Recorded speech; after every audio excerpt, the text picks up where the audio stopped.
talking to David Kaithia, who is the Kithi Ward member of County Assembly. He's set to table two motions in the Meru County Assembly, one for managing rainwater and pipe waters, which causes damages to roads, and the second one to put in place special interventions to avert drought and mitigate farming and livelihood crisis. Now, away from that, officers from the Ethics and Anti-Corruption Commission are raiding the offices of the Kenya Medical Supplies Authority, KEMSA, along Nairobi's Commercial Street. Our reporter Mark Namaswa is on this beat and now brings us these details. Mark, what have you established so far? Now, these are the premises of the Kenya Medical Supplies Agency here at Commercial Street, just off Bunyala Road roundabout. And the images that you are seeing, those are some of the ethics and anti-corruption staff who are patrolling the premises. We have been responding to information that the Ethics and Anti-Corruption Commission officers and investigators were already inside the KEMSA premises here early in the morning, trying to sift through documents, trying to sift through their computers, trying to unravel what has been happening concerning the expenditure of COVID-19 funds and resources here.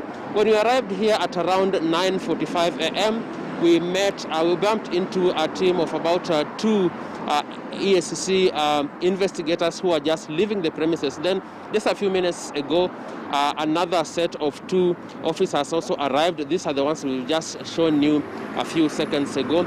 So we are informed that right inside the premises of KEMSA here at Commercial Street, investigators are still sifting through documents, through computer files, trying to extract information that might unravel what happened to the resources dedicated to the COVID-19 funds that are now at the center of a row over possible misuse, possible abuse, and a possible situation in which a scandal might have been brewing inside here at the Kenya Medical Supplies Agency. Now, if we go back to the parliamentary investigations and the summonses that officials of KEMSA have been responding to in Parliament, both in the National Assembly and the Senate, a lot of drama has been around it. For instance, the first time the KEMSA CEO, Dr. Jonah Manjari, was summoned to Parliament, he claimed that he was unwell. In fact, he said he was admitted at the Kenyatta National Hospital, and the Senate committee was not really convinced.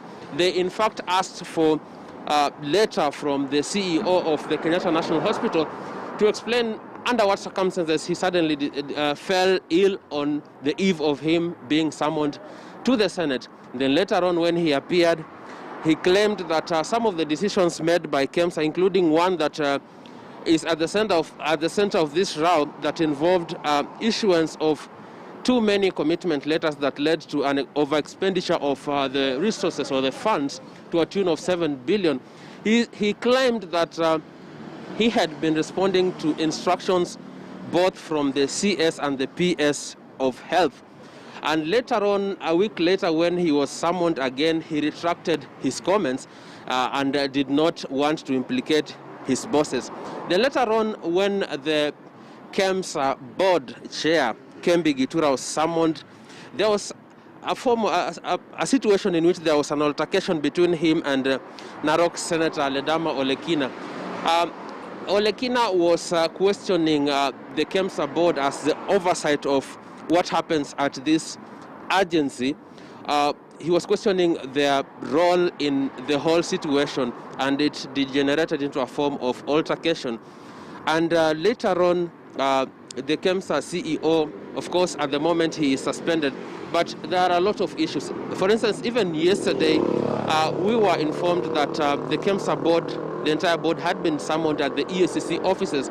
Although all the happenings at EACC yesterday were kept under wraps, but today, now we are seeing a situation in which the EACC decides to raid KEMSA premises. This tells you that in the entire investigation, there's a possible cover-up, because when investigators decide to ambush an institution and plunge into their files, including computer files and other documentation, it means they have hit a form of a dead end in terms of questioning the concerned officials. They are also questioning the truthfulness of the officials who have been questioned. So it tells you that there's a lot that is being possibly covered up. Back to you. So for that update, Mark Namaso continues following up on that story. Ethics and Anti-Corruption Commission officers raiding KEMSA offices. This comes a day after we saw members of the KEMSA appear before the EACC yesterday over the misuse of COVID-19 funds. Of course, we keep updating you on the development of that story. But moving on, the East Africa Community Secretariat and its partner states have rolled out a regional electronic cargo and driver tracking system